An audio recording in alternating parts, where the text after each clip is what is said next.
friends, welcome to Sharekhan pre-market action with me Shaji Nair. Firstly, let's have a quick recap on how the Nifty and other global indices fared yesterday.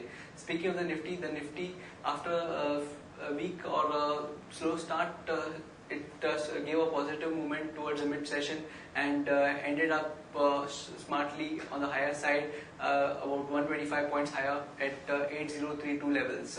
So after a few days, since a couple of days, Nifty was trading on a with a negative bias, and yesterday we saw a smart recovery coming on the Nifty. Speaking of the flows, the FIs or the foreign institutional investors were net sellers to a tune of 712 crores in the cash segment, whereas the domestic institutional investors were net buyers to a tune of 1502 crores. If you look at the stocks on the Nifty, the top gainers on the Nifty were Tata Steel, Bosch and ITC, whereas the top losers on the Nifty 50 were Grasim and Gale. So not many losers on the NSE Nifty 50, few losers, but then there was Grasim and Gale. And now moving over to the global markets, we had a lackluster kind of a movement or thin volumes that we saw in the US as well as the Europe markets. The Europe markets ended positive, ranging from 0.05% to 0.2%.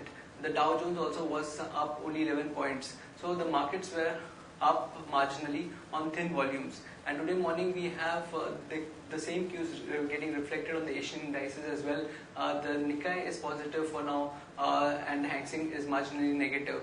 With respect to the SGX Nifty, the SGX is trading between 15 to 20 points on the higher side. So what we could see is a flattish opening in the morning to start off with. That's it from the Sharekhan pre-market view for now. Now over to the derivative update.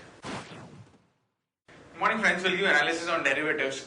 In yesterday's trading session, it was a mixed open where market seeing a mixed views from the international markets. Market reacted on a flattish note, and thereon till the first part of the trading session, market was struggling to find any intraday kind of a trend where market oscillated between negative and positive territory and traded in a narrow range. But thereon, on the second half of the trading session, it was no looking back, where market slowly and steadily initial part inched higher. But in the last 1 hour of trade, it was market showed a very sharp upside, and due to which we have seen Nifty closing with an FT gain of around 1.5%, settling above 8,000 levels at 8031.35. On the open interest terms, after seeing a very sharp increase of around 15% in the last two trading sessions, that is around more than 30% was added in the last two trading sessions. In yesterday's trading session also we have seen very minor addition of around 3.5%, and in the absolute terms 8.33 lakh shares were added in the open interest. Cost of carry, since we have been nearby the expiry, and it's been trading at a discount of around 2 odd points compared to the premium of around 3 odd points. While put call ratio also inched higher after seeing a sharp pullback by the Nifty. In the last part of the trading sessions, we have seen aggressive put call unwinding, while we have also seen simultaneously put addition of put writing taking place in yesterday's trading session, due to which we have seen a sharp jump in the put call ratio of around 13 basis point from 0.83 to 0.95 odd levels. And volatility index also cooled off by 10% after seeing a sharp rise in the day before yesterday's trading session. We have seen a cool off of volatility index in the equal amount more or less, and it decreased by around 9% settling at 15 odd levels. On the option side, we have seen a reduction, as mentioned. We have seen a reduction in majority of the call option, 8,000 call option, where we have seen significant amount of call writing taking place, and at one point of time 8,000 call option was the hash in terms of open interest for the remaining part of the December series which has been left.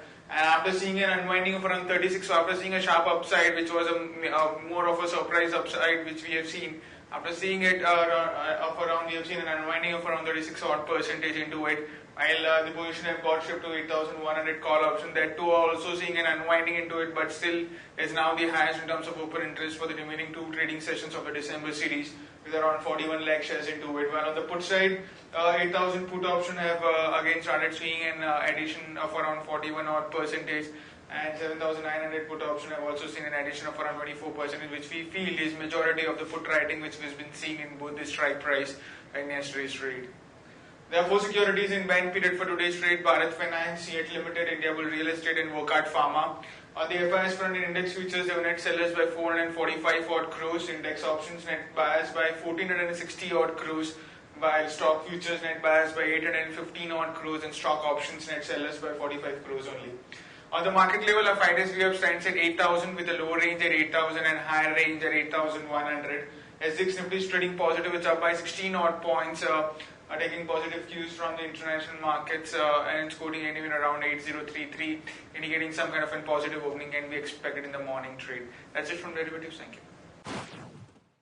So friends, now let's look into the equity trading ideas for today as well as the news update. On our first trading idea, we have Hindalco. The Mines Ministry is to recommend a 5% hike in duty on primary aluminium products, and if this is implemented, it will be positive for Vedanta, Hindalco and Nalco. So action to be taken is one can go long on Hindalco, keeping a stop loss at 153 for an upside target of 161 and 164. Now moving on to the news update section, JSPL gets banks not to recast 7125 crore debt under the 5x25 scheme, and Religare Enterprises Board okays merger of 11 subsidiaries. Sunil High-Tech gets EPC project worth 434 crores in Arunachal Pradesh. This is going to be positive for the stock. And Dhanuka board to approve final terms and conditions of buyback.